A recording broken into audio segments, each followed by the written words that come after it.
Hello student, আশা করি তোমরা ভালো আছো। গোল্ডেন আই ইনস্টিটিউশন চ্যানেলে তোমাদের সবাইকে স্বাগত। আজ আমি তোমাদের মাধ্যমিক পরীক্ষার জন্য ভূগোলের ম্যাপ পয়েন্টিংয়ের সাজেশন দিয়েছি। আমার আজকের এই ভিডিওটা যদি ভালো লাগে তাহলে অবশ্যই লাইক শেয়ার করো এবং কোনো নতুন স্টুডেন্ট হলে চ্যানেলটাকে সাবস্ক্রাইব করো। তাহলে চলো পড়ানোতে যাওয়া যাক।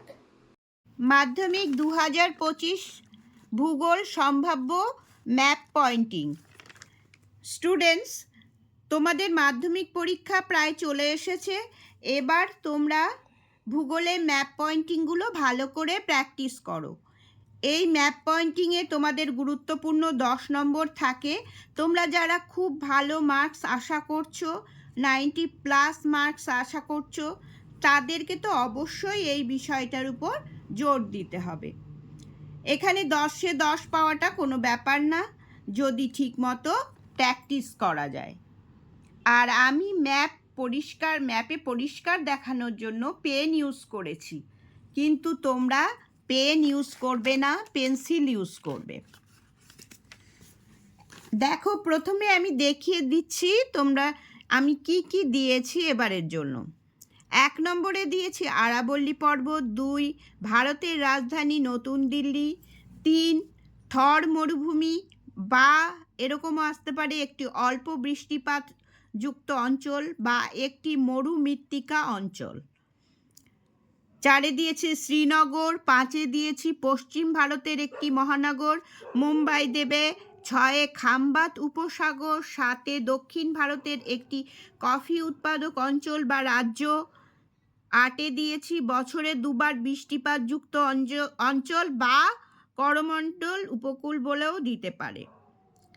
9-এ পক প্রণালী, 10-এ পশ্চিমবঙ্গের একটি পেট্রো রসায়ন শিল্পকেন্দ্র, সেটা হচ্ছে হলদিয়া বলেও দিতে পারে।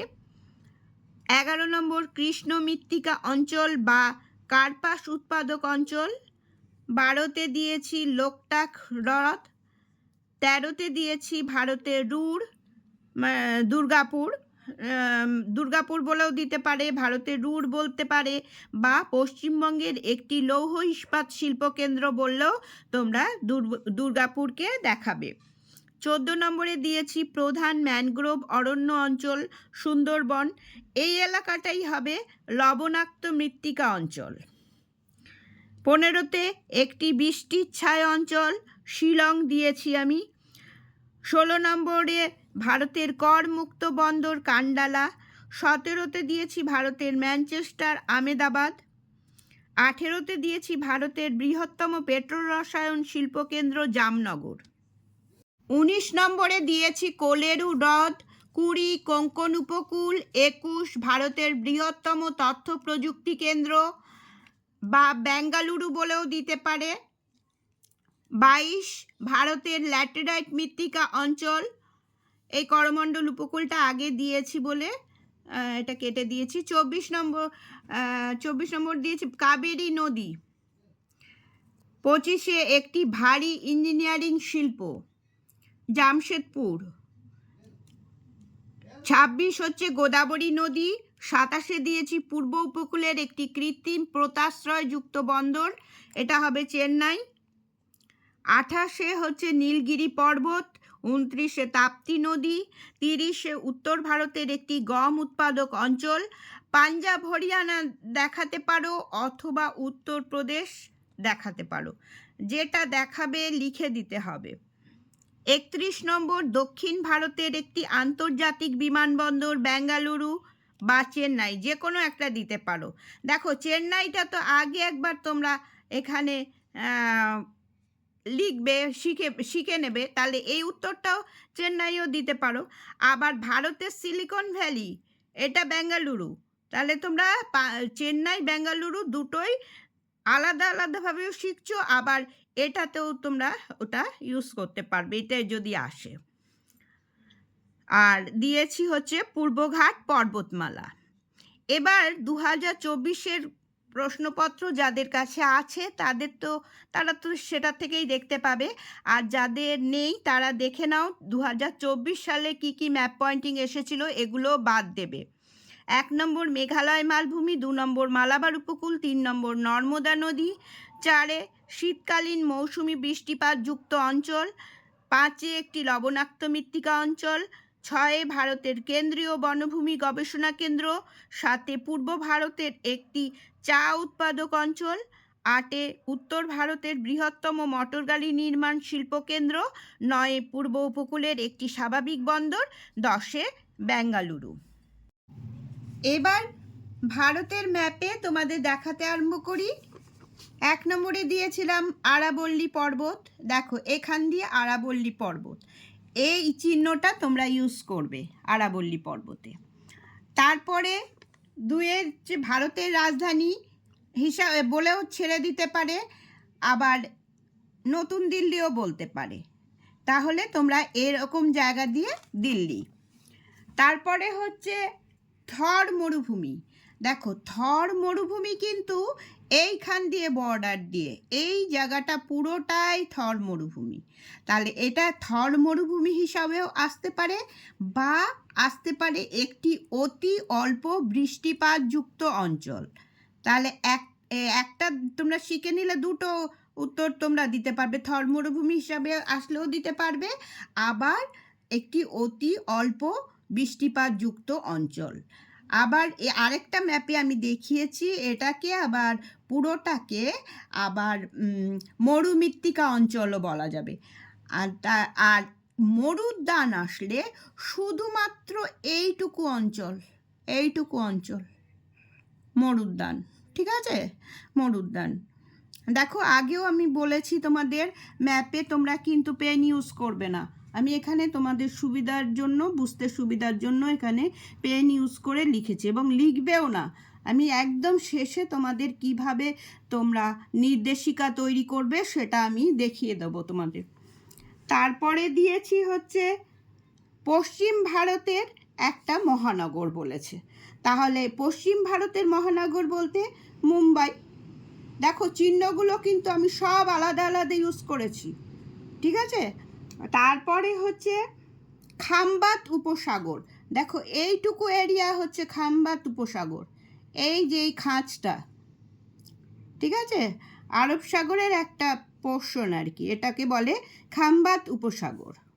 আচ্ছা, তারপরে হচ্ছে দক্ষিণ ভারতের, চলে এসো এদিকে নিচের দিকে, দক্ষিণ ভারতের একটি কফি উৎপাদক অঞ্চল। তাহলে এটা হচ্ছে, এই অঞ্চলটা হচ্ছে এই কর্ণাটক রাজ্যটা পুরোটাই প্রায়, এটা হচ্ছে কফি উৎপাদক অঞ্চল। তারপরে হচ্ছে বছরে 2 বার বৃষ্টিপাত যুক্ত অঞ্চল। এই যে এটা হচ্ছে করমণ্ডল উপকূল। তোমরা জানো এখানে বছরে 2 বার বৃষ্টিপাত হয়, তাহলে এই অঞ্চলটা হচ্ছে 2 বার বৃষ্টিপাত যুক্ত অঞ্চল, বা এভাবেও আসতে পারে, বা করমণ্ডল উপকূল বলেও আসতে পারে। তারপরে হচ্ছে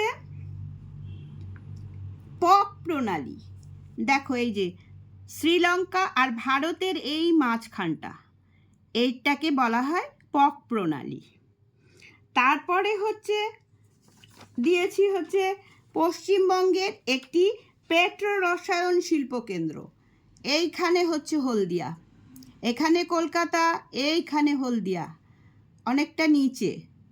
এটা হচ্ছে পশ্চিমবঙ্গের একটি পেট্রো রসায়ন শিল্পকেন্দ্র, এভাবেও আসতে পারে, হলদিয়াও বলতে পারে। হ্যাঁ, তোমরা হলদিয়া বলে উল্লেখও করে দিতে পারো।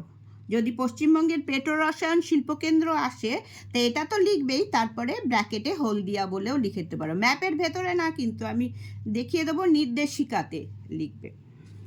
তারপরে হচ্ছে এর পরের ম্যাপটা, এই ম্যাপটাই আমি দেখিয়েছি কৃষ্ণ মৃত্তিকা অঞ্চল বা কার্পাস উৎপাদক অঞ্চল।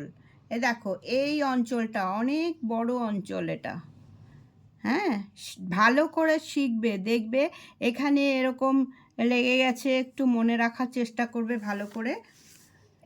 এই অঞ্চলটাকে দেখিয়ে দেবে কৃষ্ণ মৃত্তিকা অঞ্চল বা কার্পাস উৎপাদক অঞ্চল। তারপরে হচ্ছে এরপরে চলে যাচ্ছি লোকটাক হ্রদ। এই দেখো এই এই জায়গাটায় লোকটাক হ্রদ। তারপরে হচ্ছে ভারতের রুর, এরম বলেও আসতে পারে। পশ্চিমবঙ্গের একটি লৌহ ইস্পাত শিল্পকেন্দ্র বলেও আসতে পারে, বা শুধু দুর্গাপুর হিসাবেও আসতে পারে। এই যে দুর্গাপুর, দুর্গাপুর হচ্ছে এরম জায়গা দিয়ে, এখানে কলকাতা, এরকম জায়গা দিয়ে দুর্গাপুর। ভারতের রুর বা পশ্চিমবঙ্গের একটি লৌহ ইস্পাত শিল্পকেন্দ্র। তারপরে প্রধান ম্যানগ্রোভ অরণ্য অঞ্চল, এই দেখো সুন্দরবন, এখানটা পুরো সুন্দরবনটাই ম্যানগ্রোভ অরণ্য অঞ্চল। আগের বার লবণাক্ত মৃত্তিকা অঞ্চল এসে গেছে, তাই এবারও এটা ইম্পর্টেন্ট। এবার কি হিসাবে ইম্পর্টেন্ট? ম্যানগ্রোভ অরণ্য অঞ্চল এই হিসাবে আসবে, বা সুন্দরবন এটাও আসতে পারে, ঠিক আছে। তারপরে হচ্ছে একটি বৃষ্টিচ্ছায় অঞ্চল। দেখো শিলং, শিলং হচ্ছে একটি বৃষ্টিচ্ছায় অঞ্চল। তারপরে হচ্ছে ভারতের করমুক্ত বন্দর, এদিকে চলে এসো গুজরাটে, এটা হচ্ছে কান্ডালা, এটার নাম হচ্ছে করমুক্ত বন্দরটার নাম হচ্ছে কান্ডালা, কান্ডালা হিসাবেও আসতে পারে, আর করমুক্ত বন্দর হিসাবেও আসতে পারে। এই যে খাঁজটায়, এই খাঁজটার ওপরে এই জায়গাটা হচ্ছে করমুক্ত বন্দর কান্ডালা।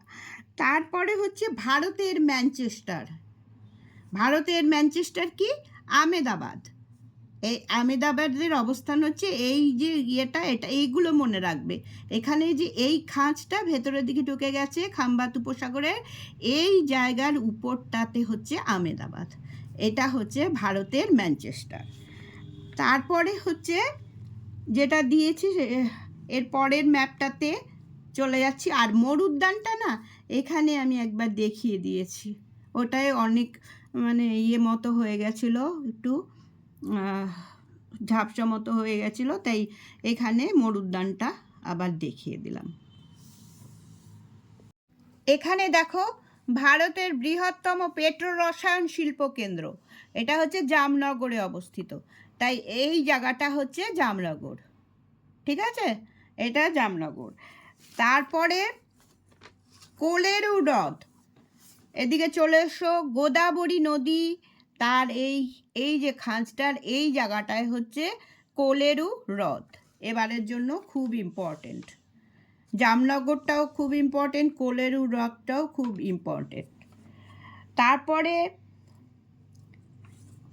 এবার আসো কোঙ্কণ উপকূলে, এ দেখো এই দিকটায়, পশ্চিম দিকটায়, এটাই হচ্ছে কোঙ্কণ উপকূল, হাফ, এরকম হাফ, এই জায়গা দিয়ে শুরু হয়ে এই খাঁজগুলো মনে রাখবে কোন জায়গায় এসে শেষ হচ্ছে, তাহলে এটা হচ্ছে কোঙ্কণ উপকূল।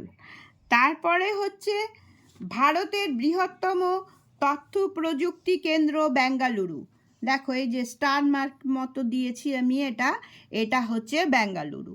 বেঙ্গালুরু হচ্ছে অনেক কিছু হতে পারে, এটা বলতে পারে, বেঙ্গালুরুকে বলতে পারে ভারতের বৃহত্তম তথ্য প্রযুক্তি কেন্দ্র বলতে পারে।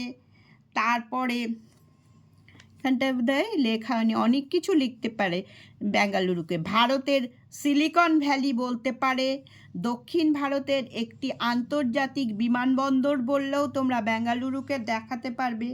হ্যাঁ, আর তাহলে এখানে হচ্ছে এটা হচ্ছে বৃহত্তম, আরেকটা হবে ভারতের বৃহত্তম তথ্য প্রযুক্তি কেন্দ্র, ভারতের বৃহত্তম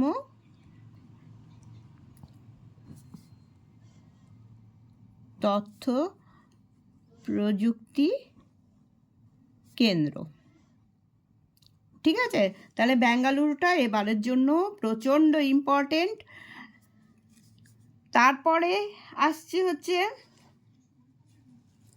ভারতের ল্যাটেরাইট মৃত্তিকা অঞ্চল, ভারতের ল্যাটেরাইট মৃত্তিকা অঞ্চল, অনেক জায়গায় ল্যাটেরাইট মৃত্তিকা অঞ্চল আছে ভারতের, তবে আমি এই জায়গাটা দেখিয়েছি, দেখো এই বাংলাদেশের ঠিক উপরটা, এই জায়গাটায় হচ্ছে ল্যাটেরাইট মৃত্তিকা অঞ্চল, এবারের জন্য ইম্পর্টেন্ট। তারপরে হচ্ছে কাবেরী নদী। কাবেরী নদী চলে আসো একদম নিচে, একদম নিচের দিকে ভারতের এই খাঁজটায়, এইখান দিয়ে কাবেরী নদী, ঠিক আছে। তারপরে হচ্ছে একটি ভারী ইঞ্জিনিয়ারিং শিল্প, পূর্ব ভারতেরও বলতে পারে, একটি ভারী ইঞ্জিনিয়ারিং শিল্প কেন্দ্র হচ্ছে জামশেদপুর। এই জামশেদপুরটা এইরকম জায়গা দিয়ে, এই পশ্চিমবঙ্গের পাশে, ঠিক আছে, এখানে জামশেদপুর। তারপরে হচ্ছে গোদাবরী নদী।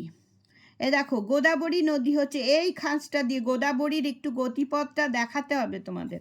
জায়গাটা তোমরা যদি এমনি অ্যারোমার্ক দিয়ে করো হবে, কিন্তু জানি না, এটা পুরো যে খাতা দেখবে তার উপরে নির্ভর করে যাবে, সেই জন্য একটু এরকম গতিপথটা একটু তোমরা দেখিয়ে দেবে। এই ওপর দিকে উঠে গেছে নিচ থেকে, এই খাঁজ থেকে শুরু হয়েছে, ঠিক আছে। তারপরে হচ্ছে পূর্ব উপকূলের একটি পোতাশ্রয়, কৃত্রিম পোতাশ্রয়যুক্ত বন্দর, সেটা হচ্ছে চেন্নাই। দেখো চেন্নাই এই জায়গায়, পূর্ব উপকূলের একটি কৃত্রিম পোতাশ্রয়যুক্ত বন্দর। আর তারপরে হচ্ছে এখানে দিয়েছি তাপ্তি নদী। এই দেখো তাপ্তি নদী হচ্ছে এই নর্মদা নদী এখান দিয়ে, তারপরে হচ্ছে তাপ্তি নদী। নর্মদা নদীটা গতবার এসে গেছে, 2024 সালে মাধ্যমিকে এসেছে, তাই নর্মদা নদীটা দরকার নেই। এই তাপ্তি, তার নিচ দিয়ে যে তাপ্তি নদী আছে এটা দেখে রাখবে। তারপরে একটা খুব ইম্পর্টেন্ট জিনিস, খুবই এবারের জন্য আসার সম্ভাবনা, সেটা হচ্ছে উত্তর ভারতের একটি গম উৎপাদক অঞ্চল।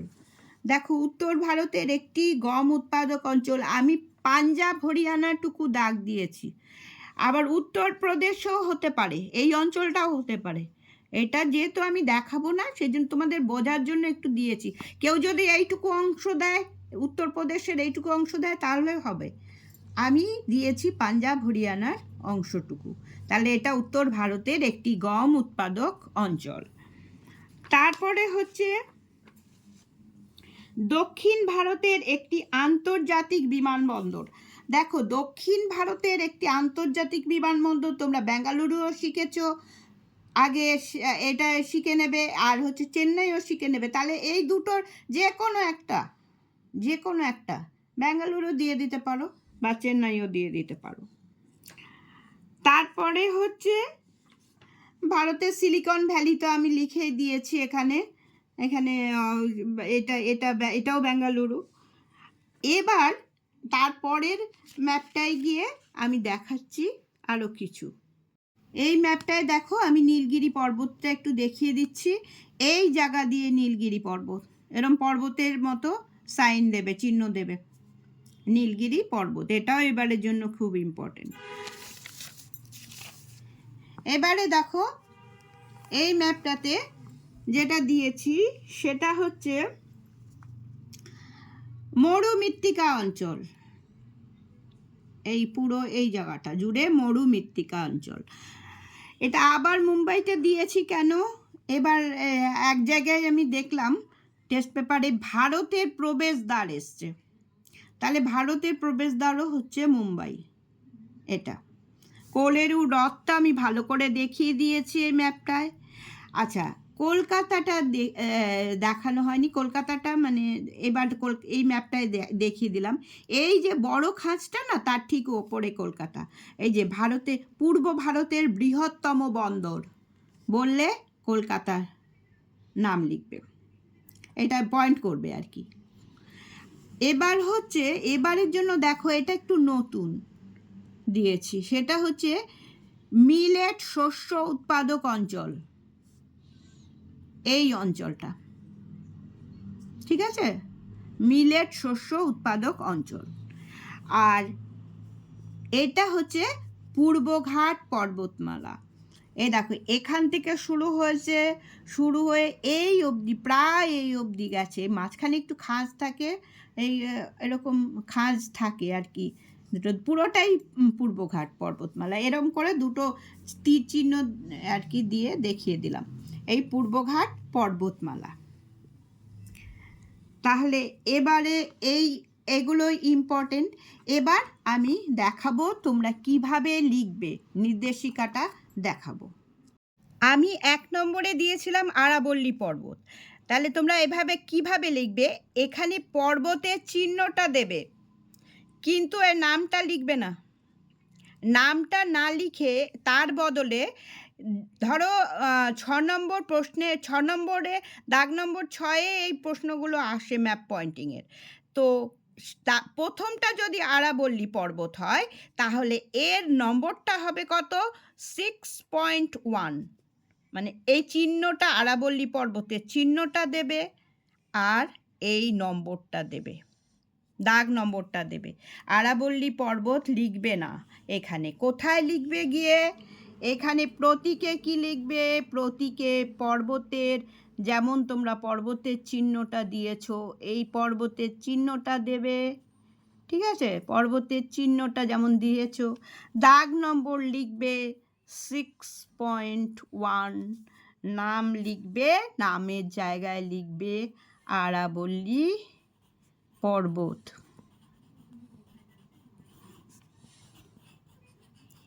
ঠিক আছে?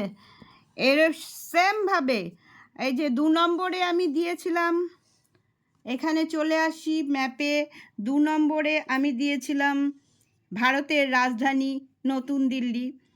এবার এখানে আমি যে চিহ্ন দিয়েছি, এখানে নতুন দিল্লি লিখবে না, এটা হচ্ছে 2 নম্বরে। তাহলে এটার নাম্বারিং কত হবে? 6.2।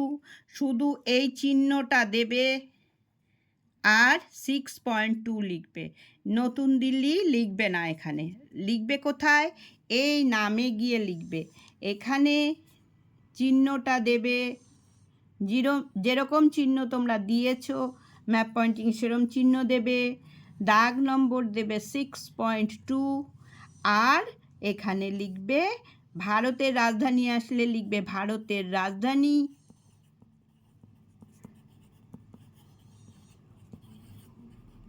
ভারতের রাজধানী এবার নতুন দিল্লি, এটাও লিখে দিতে পারো। আর যদি নতুন দিল্লি আসে তাহলে তো নতুন দিল্লি শুধু লিখতে পারবে। ঠিক আছে? এইভাবে তোমরা নির্দেশিকাটা তৈরি করবে। ম্যাপের মধ্যে নাম দেবে না, শুধুমাত্র চিহ্ন, প্রতীক চিহ্ন দেবে, প্রতীক বা চিহ্ন দেবে, আর হচ্ছে দাগ নম্বর দেবে। এই ম্যাপ পয়েন্টিংয়ের সাথে আমি পর্বত এবং তার উচ্চতম শৃঙ্গের একটা লিস্ট দিচ্ছি, তোমরা মুখস্থ করে নেবে। হিমালয়, এর উচ্চতম শৃঙ্গ হচ্ছে মাউন্ট এভারেস্ট। আর যদি বলে ভারতে অবস্থিত হিমালয় তাহলে লিখবে কাঞ্চনজঙ্ঘা, কারণ মাউন্ট এভারেস্ট নেপালে অবস্থিত। 3 নম্বর কারাকোরাম K2 বা গডউইন অস্টিন, এটাই ভারতের উচ্চতম শৃঙ্গ। সাতপুরা, ধূপগড়। আরাবল্লী, গুরুশিখর, পশ্চিমঘাট পর্বত ভাবুলমালা, পূর্বঘাট পর্বত জিন্দাগাড়া, নীলগিরি পর্বত দোদাবেতা, আনাইমালাই বা আন্নামালাইও থাকে কোনো কোনো জায়গায়। পর্বতের উচ্চতম শৃঙ্গ হচ্ছে আনাইমুদি, আর বিন্ধ্য পর্বতের হচ্ছে মানপুর। তাহলে স্টুডেন্টস, তোমরা এই ম্যাপ পয়েন্টিংগুলো খুব ভালো করে প্র্যাকটিস করো। আশা করি তোমাদের প্রত্যেকের পরীক্ষা খুব ভালো হবে। তাহলে আজ এই পর্যন্তই, তোমরা সবাই ভালো থেকো।